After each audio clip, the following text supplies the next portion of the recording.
Good morning, everybody. Please take your seats. It is on.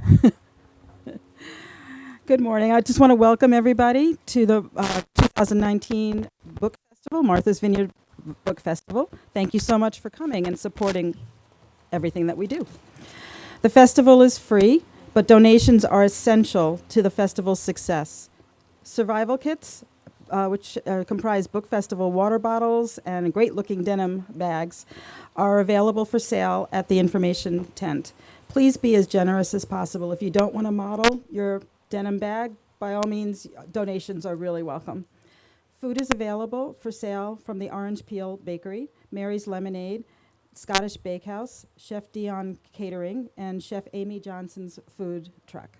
Please support them as well. The author will take questions from the audience at the end of the discussion. When asking a question, please line up at the microphone, which will be over there, and please, please, please keep your questions very brief, because we'd like to give the author time to answer what you're asking and get as many people up here as possible. And our author will be signing books in the book signing tent, which is over there, immediately following the session for about a half hour. Books are available for sale at the books sales tent, which is over there. Please buy the author's books. This is, again, how we support the authors and the festival. I'd like to welcome you all to the talk by David Wallace-Wells about his book, The Uninhabitable Earth. I'd like to introduce the introducer, whose name is Jeremy Hobson. He's a radio journalist and co-host of NPR's Here and Now. He conducts nearly 2,000 interviews a year on a range of topics, speaking with world leaders, governors, and members of Congress, as well as actors, musicians, business leaders, athletes, scientists, and journalists. Please welcome Jeremy Hobson. Thank you. Thank you. It's great to be here, and we don't have that much time, and I don't mean for the planet, but for this specific talk. But I'll just give a very brief introduction of David Wallace-Wells right from his book jacket, and say that he is a National Fellow at the New America Foundation, columnist and deputy editor at New York Magazine, and used to be the deputy editor of the Paris Review. But what I will say is, when you heard please buy the books, you should actually buy this book, because I've been reading it, and it is really amazing, but also really important, and it kind of changes the way you look at everything, from the water temperature at Lucy Vincent Beach to a warm breeze here today. I want to start by asking you, David. We've in the last 24 hours had two mass shootings, terrible shootings in this country that I know for the next few days are going to dominate the news cycle. What is it going to take for the country to start paying that kind of attention to the climate crisis that we're in right now? I don't know. I used to think that, like a lot of people, that it would take a kind of single catastrophic event. But we've seen a lot of those recently, and it hasn't totally transformed the way that we consume even news about our weather. I started thinking then it would take a kind of sequence of catastrophic events, but last summer provided exactly that kind of a sequence. We had an unprecedented global heat wave in the northern hemisphere. We had wildfires raging through California, burning much more land than had ever been burned before. We had typhoons hitting China and Asia that were unprecedented, all in the space of a few weeks. And the temperature of our coverage and our conversation about climate change did change a little bit. It's changing in the right direction, but not in a categorical way. And this summer, which has been sort of the same, an unprecedented heat wave in Europe followed a week later by a heat wave that beat those temperatures, for instance. Hottest temperature, I think, ever recorded in the United Kingdom, in one of those, and 107 degrees in Paris, which is a place where not everybody even has air conditioning. Yeah, 5% of Europe has air conditioning, and they're dealing with temperatures now that are regularly above 100 degrees. And we haven't seen dramatic changes in especially our TV coverage, which I think is the thing that the place that's most concerning. There has been a sort of sea change, I would say, in print journalism, in part because the world around us is really changing. But I think that there are real institutional obstacles in most media organizations, and I think it's compounded by the fact that we have a kind of inherited sense of what the audience wants to hear and what they're concerned about, and most people making decisions about that kind of coverage are working off of outdated ideas. When you look at the data, most Americans are concerned about climate change, in fact, quite concerned about climate change. Most of them feel that the media is not doing a good enough job covering the story. Most of them feel that their own anxieties are therefore sort of private anxieties. They don't even talk about it with those that they love or are close to. And the more that we can kind of collectively bring this story out into public, talk about it, share stories, share anxieties, I think the better off we'll be. But we're still far from prioritizing and sort of celebrating is a weird word, showcasing the story at the level that it deserves, because it is not just the story of our time. I think it's very much going to be the dominant story of the 21st century that will shape our politics, our culture, our economy, really everything about the way that we live on this planet. And we need to be storytelling in a way that does justice to that scale. Well, and just to give people a sense of the scale, there's a page in your book that I just want to read from real briefly, which is you talk about one of the things that gets most attention when it comes to climate change, which is sea level rise. And you say, you quote from this book, "The water will come." Jeff Goodell runs through just a few of the monuments that will be transformed into underwater relics like sunken ships this century.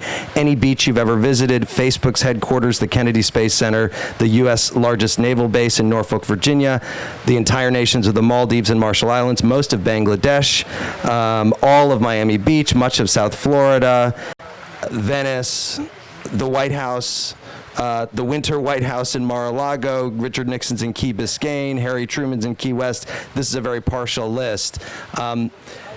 How soon? I just looked at Twitter yesterday, and there was a video of Miami Beach with people walking through, a foot of water in the streets. How soon are we going to see the impacts of that in the way that people have been warning about for some time? Well, Miami Beach is an interesting example and illustration in the sense that when we imagine Miami Beach underwater, we imagine it totally underwater. But of course, the waters come slowly and more sporadically. So first what you get is unusual, a couple times a year flooding, and then that becomes a kind of regular flooding event. They now have in Miami Beach what they call sunny day flooding. There's been no rain, and yet still parts of the city are underwater. Gradually, those will become more and more common. But I think it's fair to say that in the second half of this century, everything that's now considered solid infrastructure in Miami Beach will be inundated permanently. But a lot of that has to do with a lot of that, that timeline is determined by what we do and how much carbon we emit, and how quickly that triggers some of the melt events like the ones that we saw just this past week in Greenland. There was a completely dramatic unheard of melt event in Greenland because the heat wave I mentioned a minute ago in Europe then went northwest and passed over Greenland. If the Greenland ice sheet melts, it will alone add 20 feet of sea level to the planet. But just one day of melt last week added a measurable amount of sea level rise. Now, it was just 1/10 of 1 millimeter, so it's not all that much, but it was just a single day of melt. And it was, I think the figure was 11 billion tons of ice melted on that single day. And if that seems crazy and insane to you, which it is, keep in mind that the average American every year emits enough carbon dioxide to melt 10,000 tons of Arctic ice. So each of you, actually, we're like past the median of wealth in this country, so we're probably emitting more, each of us in this tent. Each of us is probably emitting enough carbon every year to melt more than 10,000 tons of Arctic ice.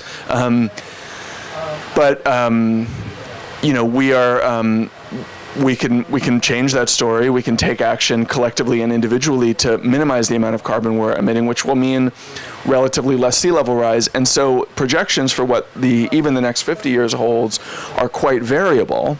We have projections that are we could have as little as a foot of sea level rise this century. There are projections that we could have as much as 15 feet of sea level rise this century. And that is not a reflection of scientific uncertainty in large part.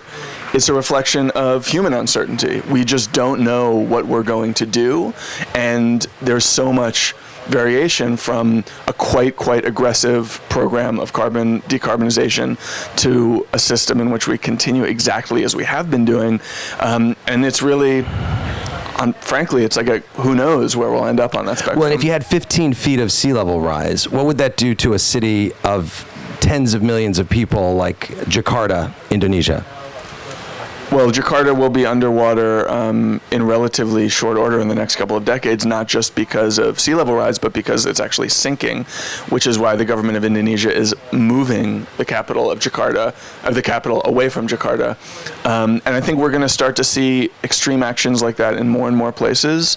At the small scale, people moving off the coast, you can already see in some places real estate prices have fallen right on the water, which is kind of remarkable given the real estate dynamics in a country like the United States. But you're also going to see the movement of large-scale infrastructure, and the U.S. military is really concerned about protecting its infrastructure, so they've put together a lot of contingency plans about protecting their naval bases and their airfields, and they may be, because there's so little political friction there, they may be the first movers in the United States to really dramatically move their infrastructure away from these threats. But, it's the truth is, we talk about sea level rise a lot. Sea level rise is for me, among the least pressing concerns when it comes to climate change, because the really dramatic impacts are centuries away. It takes a long time for all that ice to melt. And the really dramatic impacts, which are, we could get sea level rise. If we lose all the Arctic and Antarctic ice sheets, we could get 250 to 260 feet of sea level rise. That's centuries and centuries away. So we will have time to adapt to that rise. It'll be really expensive. It'll be really difficult, but we will have time. And in this story, I think time is really our most precious resource. The things we won't have time to adapt for are wildfires, hurricanes, other kinds of extreme weather. Disease. The public health impacts, the mosquitoes that used to only fly around the tropics carrying dengue and malaria will be carrying them as far north as the Arctic Circle as soon as 2050. Now there's some ways that we can mitigate and adapt to that. There are scientists who are trying to find ways to drive mosquitoes out of existence. That may have ecosystem implications that we don't yet appreciate. The effects on cognitive performance, where it's your brain works less well if it's hot out. There are effects on mental health, where rates of schizophrenia and depression go up. Levels of conflict go up. So if we end up at the end of the century where we're headed for at about 4 degrees of Celsius warming, we'll probably have twice as much war as we have today. There are agricultural impacts where the grain yields are already falling, even putting aside the flooding that has totally devastated the plant season in the American Midwest this year. The simple effect of heat reduces grain yields by about 10% for every degree of Celsius warming, maybe a little bit more. So if we end up at 4 degrees this century, we'll have about grain yields that are about half as bountiful as they are today, and we'll be globally trying to use that grain to feed 50% more people. And really everywhere you look, there's these kind of impacts. Maybe the easiest way to sum all of them up, it's a misleading statistic, but is to talk about the economic impacts, because on some level, that calculation, it integrates all of these other various bits of research. And the economists who work in this area say that if we end up on the track we're on by the end of the century, we're likely to have a global GDP that's 30% smaller than it would be without climate change, which is an impact that's twice as deep as the Great Depression, and it would be permanent. We'd have $600 trillion in climate damages, which is equivalent to twice as much wealth that exists in the world today. So I'll give you some of our precious fresh water first. Water is a really interesting case study because we have enough water to, for all of our reasons that we could ever possibly need to serve 10 or 12 billion people, maybe 15 billion people. But we're not delivering it in the way that we need to. We're not managing it in the way that we need to for political reasons. And that's a kind of in its own way, a nice metaphor for the climate crisis, even though climate change is not going to make fresh water so scarce that we won't be able to provide it to the planet if it were properly managed. The problem is that we're not at all properly managing it. And really the same is true for the system as a whole. Well, so I was at this Trump rally the other day in Cincinnati to cover it, and he went on this riff about energy. And here's what he said. He was talking about windmills. He said to his 20,000 supporters in this crowd, they make noise, they kill your birds, they break down all the time, you have to replace them every 10 years because they wear out, they cost a fortune, and they need subsidies. They're noisy, they got a lot of problems. No, we're going to stay with the great energy that's powering our businesses. We're going to stay the way we have it. We're ending the war on American energy. So he's not only saying, I want to stick with, fossil fuels. He's actually denigrating the alternative forms of energy. He said solar is fine, but it's peanuts compared to what we need. How much of a problem is it that, the president of the United States and a major political party doesn't even agree that climate change is some of them don't even agree that it's real, and they certainly don't agree that it's a crisis that needs to be dealt with, even if it costs America a lot of money? Well, I think there has been a sort of a change in the way that Republicans talk about climate change just over the last few years, which tracks with changes in the way that the public is seeing this issue. There are many more people in the American public who are concerned about this than were just a couple of years ago. And Republicans, I think very few of them, at least in elected office, are outright deniers anymore. I think that they're much more in the camp of, they would say they're climate realists. I would say that they are operating from a place of self-interest and thinking about how they can accumulate American advantage in a world in which competitive dynamics still apply and are governing the behavior of competitive nations. And Trump, I would put in that camp. I think he doesn't really have a strong opinion that climate change isn't real. He just thinks that he's not going to be the person who's leading the responsible way forward. This is how he's behaved in his entire life. He's never, made a deal and done right by the person he was doing a deal with. He's always looking for advantage on the people that he's engaged with. I think globally, the U.S. should be a leader on climate change because we are responsible for the lion's share of historical emissions. We are the main author of this problem throughout history. But are we the worst right now? No, we're kind of a distant second between China, behind China. China is responsible for about 28% of global emissions. The U.S. is responsible for about 15%, and I think India is in third with about 8%, and then there's a huge gap after that. So the U.S. is going forward not the main driver of this story, and really China will be.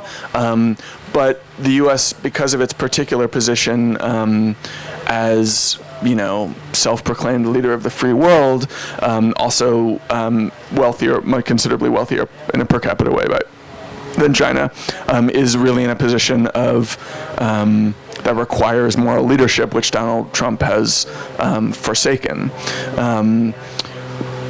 The damage that one person can do in 4 years of bad policy is limited. On the other hand, we have only about 12 years, the UN says, to really take dramatic action.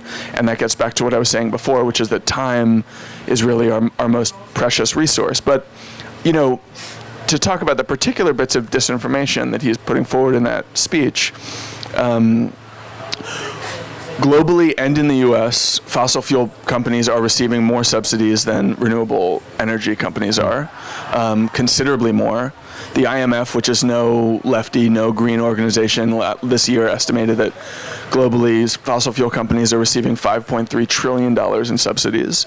And a report last week showed that, it's a kind of a speculative report, and I haven't looked into it in details, said that we could really power and fund a total global transition from dirty energy to green energy for the cost of about 10 to 30% of those fossil fuel subsidies. So we wouldn't even need to redirect all of those subsidies. We would just need to redirect somewhere between 10 and 30% of them, which is really, when you consider all the damage that's being done by the fossil fuel business to the planet, not at all a small ask. It's also simply not the case that green energy is more expensive or more damaging to like bird life than dirty energy. In fact, it's cost competitive with every form of dirty energy in the U.S. It's cheaper than coal, considerably cheaper than coal.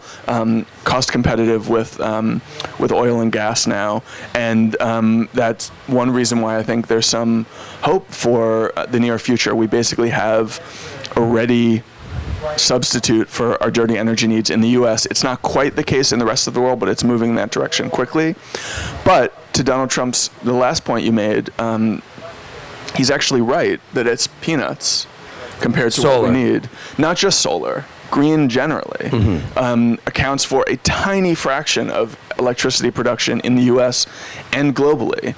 We've seen this incredible progress over the last couple of decades where renewable energy has gotten much, much, much, much cheaper. In fact, much cheaper than even its most ardent advocates would have predicted a decade or two ago.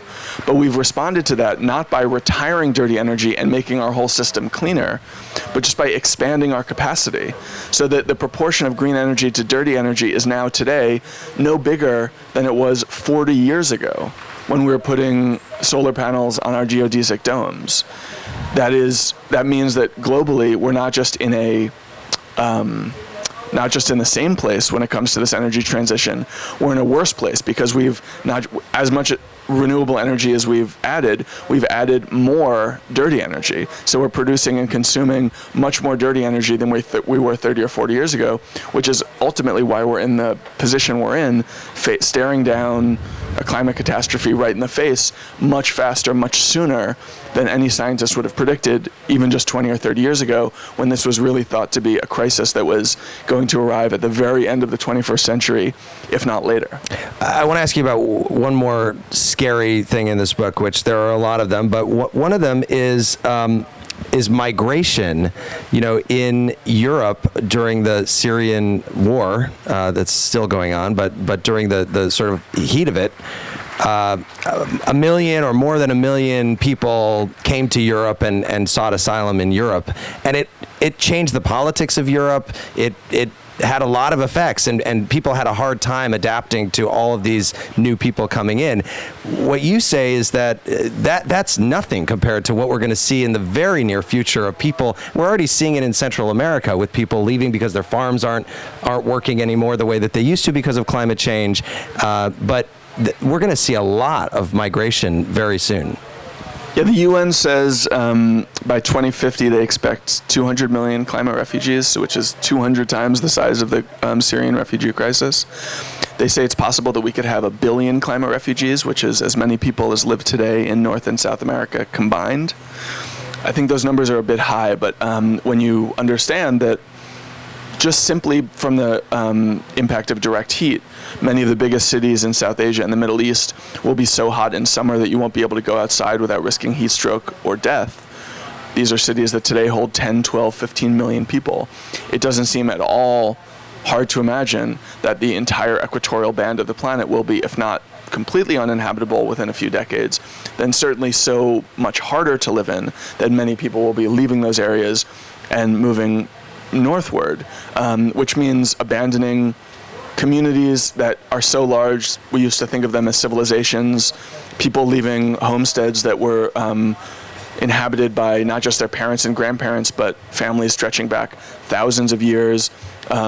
Really, we're going to see the abandonment of whole cultures in relatively short order, which is totally heartbreaking. On the other end of things, they're going to be arriving in countries that are, if to judge by our present-day politics, much less hospitable, much less welcoming than they would like, than I would like. We're seeing already a real hardening of the heart of the wealthiest countries of the world towards refugees. The U.S. is reversal on that has been perhaps most dramatic, but most countries in Europe have had a quite similar response. And I hope that trajectory turns. There is social science suggesting that communities are most hostile to newcomers when those numbers are few, and when they grow, they are more welcoming to outsiders. On the other hand, I don't know yet whether that will play out at the national or international level. And if we're really talking about hundreds of millions, or even perhaps as much as 1 billion people needing to resettle over the course of just a few decades, it will be a total strain on the system that we have today, the geopolitical system that we have today, which is one reason I think that system is inevitably going to be changing. And one of the real sort of main themes of my book, especially in its second half, which moves away from the science to questions of how we will all live on a planet that is transformed by these forces, is there is almost no aspect of modern life that will be untouched. You know, our politics, our geopolitics, what will it mean to be imagining a world that's defined by resource scarcity as opposed to a world defined by expectations of economic growth? What will our relationship to nature be, and what will our sense of our place in history be if we have to retire some of our expectations for the future bringing more prosperity? What will it require of us? What kind of empathy will it require of us to sustain fulfilling, prosperous human life in a world that is 2 or 3 or 4 degrees warmer, racked by famine and drought and war in a way that we haven't seen in centuries? How will we think of the modern period? Will we think of it as a time of great progress, or will we think of it as a time when we've sort of brought about real catastrophic human impacts? All of these things are questions I think we haven't yet really begun to think seriously about, and I think those impacts are likely to be as dramatic, as profound as the direct climate ones when we think about just how totally our lives will be shaken in the decades ahead. And I think, unfortunately, what's likely to happen is that we take some action, we avert some amount of warming, but we allow considerably more of it to happen. And yet we respond to that primarily by defining our expectations and our sense of what's normal much higher up into much more suffering, so that we see much more dying, much more pain, much more hunger than we would say is conscionable today, and yet we find a way to compartmentalize or normalize or deny that that is happening, so that we still can live comfortably to the extent that we manage to in places like the United States. Okay, I want to ask you one more question before we open it up to any audience questions that we have, which is, you say we have 12 years. What can the people here do to make a significant difference, or as much difference as one human being can make in dealing with this? The main thing is vote, because our politics need to change and our policies need to change. So when people ask me what they can do as individuals, you know, I think it's important that everyone lives by their values. So if you want to shrink your carbon footprint, that's important at a personal level. It's important to signal to those around you that you're committed to this issue. It's a way of starting conversations about climate change, which is really important. And it's also a way of signaling to our politicians that we can live prosperous, fulfilling lives and still be responsible. But ultimately, the impacts that can be achieved through individual action are so limited compared to what can be achieved through politics, that by far the most important thing that any of us can do is to organize, mobilize, vote, and then hold our politicians accountable to the promises they've made when they've been campaigning, such that our policies really reflect a prioritization of climate change as the top political story of our time. Because no matter what you care about in politics, if you care about wealth creation, if you care about income inequality, if you care about violence, if you care about hunger, if you care about violence against women, if you care about mental health issues, no matter what you care about in this world, climate change has a fingerprint on those impacts. And if we don't get a handle on climate change, it will be much, much, much harder to address each of those challenges. But what I would also say is that when I talk about these impacts, it can seem distressing, dispiriting. I mean, these are the trajectory that we're on is bringing us to a world that no one here today living in spending a beautiful weekend in Martha's Vineyard would think of as livable. We're headed there now. But if we bring those scenarios into being, it will be because we have affirmatively chosen to do that. There is very little at the moment that is outside of our control when it comes to climate change. This is a story that we are writing ourselves in real time. In the book I mentioned, half of all of the emissions that have ever been produced in the entire history of humanity have been produced in just the last 30 years, which is the 30 years that have brought us from a stable climate to the brink of catastrophe. That means that we have done this damage and risked the future of the planet because of the work of one generation. We have about that much time to take control of the story before it gets out of control. But ultimately, when we imagine the truly terrifying impacts that are possible, they are a reflection of just how much power we retain over the climate. Carbon emissions are what is making the planet warmer. We can choose collectively to stop producing more carbon. There are big questions about who that we is, what human obstacles there are in the way of that action, but they are almost entirely human obstacles. Science is not standing in our way. Technology is not standing in our way. Politics, culture, and economics are. But we have it in our power to make changes to those systems too, if we really understand just how pressing a need action on climate is, and really reorient, in particular, our politics to address it, which is ultimately what politics is for. We're not asked as individuals to demonstrate a commitment to Social Security by donating all of our money to charity before we're asked to pay a single dollar in taxes. We have a system to reorient the abundant wealth we have as a society towards those more in need, because that is the most efficient way of doing that. And at the moment with climate, we have nothing like that, where we're really focusing our powers, not just our wealth, but also our powers of innovation, powers of political mobilization. We have no system to direct that energy towards the pressing crisis of our time. And that is what we need, because we have the tools necessary today to stop warming in its tracks. We just don't have the will or really the system to put those tools into practice. Okay, we've got about 10 minutes for, yes, please applaud that.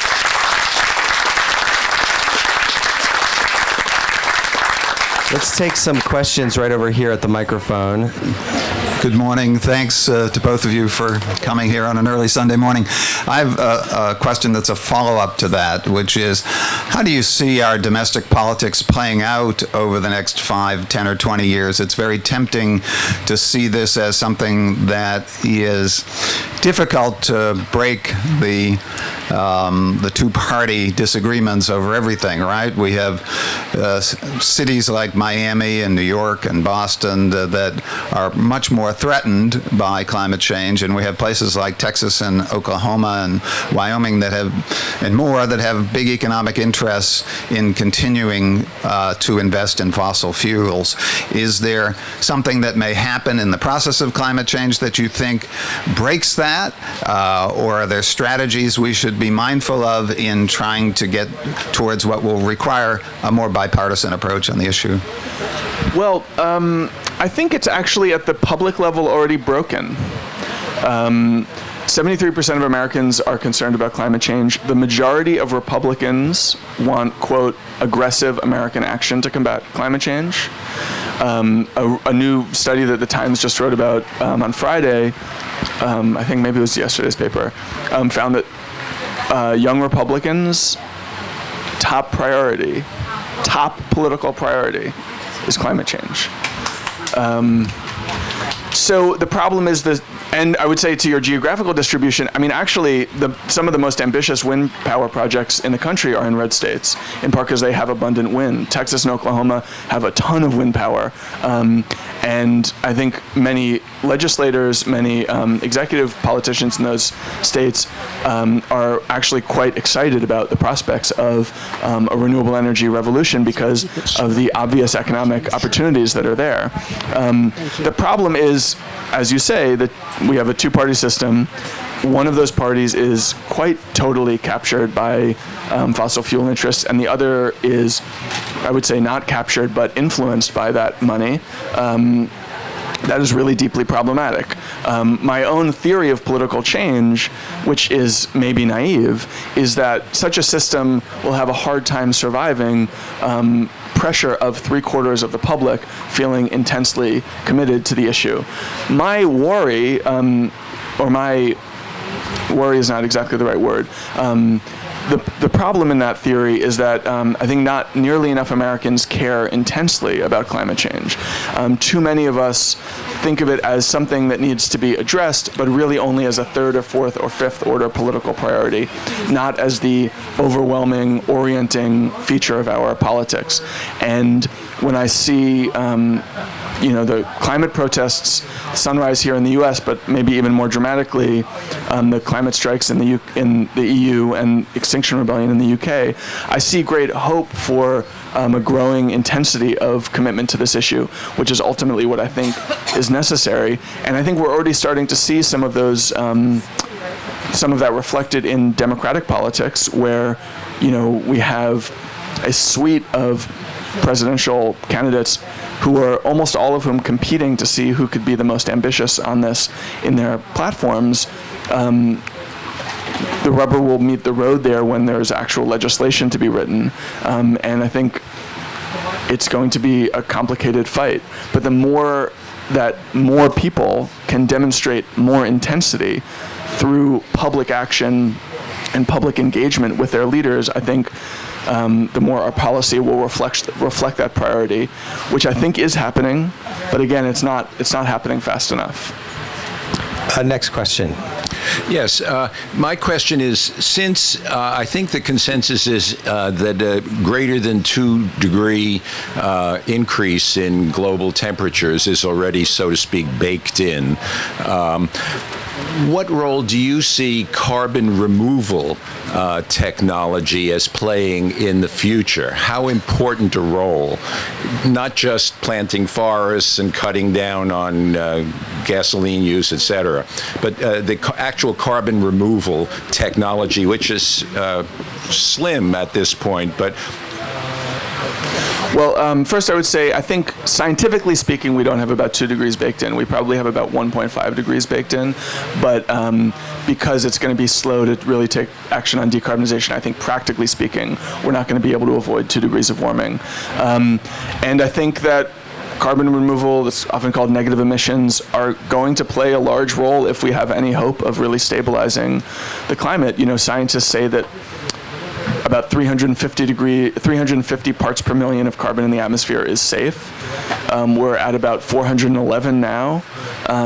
We're adding to that every year. So if we need to even if we totally decarbonize, we'd still need to take out 60 parts per million of carbon to make sure that the planet was not going to continue heating. Stop today. Yeah. And we're going to have to take out more. Now, these technologies exist. They are machines that work. They're considerably less expensive than they were a few years ago, and they may get cheaper still in the years ahead. They're so cheap that, for instance, paying for them at the present rate to totally neutralize the carbon emissions that you would emit on a cross-country flight in the U.S. would cost only an additional $7, which suggests that they could be even deployable at scale if we chose to do that. But estimates are that in order to rely on them to avoid 2 degrees of warming would require us to open a new 1.5 new plants every day for the next 70 years. And I think the number has changed a little bit, but in my book I say that globally there are 18 of them operating already. So we're very, very far from scaling them. And then there's the backside problem of what we do with the carbon once we captured it. Estimates are that in order to just store that carbon would require a storage industry that was 2 to 3 times the size of today's oil and gas business. And then we'd run into all the issues around NIMBYism that we run into with solar farms and solar panels and all that, or nuclear plants. And so my own feeling is that this is has to be a part of the problem, but that we fall into a little bit of a hopefulness trap when we think that it could be a silver bullet solution. And I would say additionally, we have natural resources that can do similar things. Reforestation, all plant life sucks carbon out of the atmosphere and produces oxygen.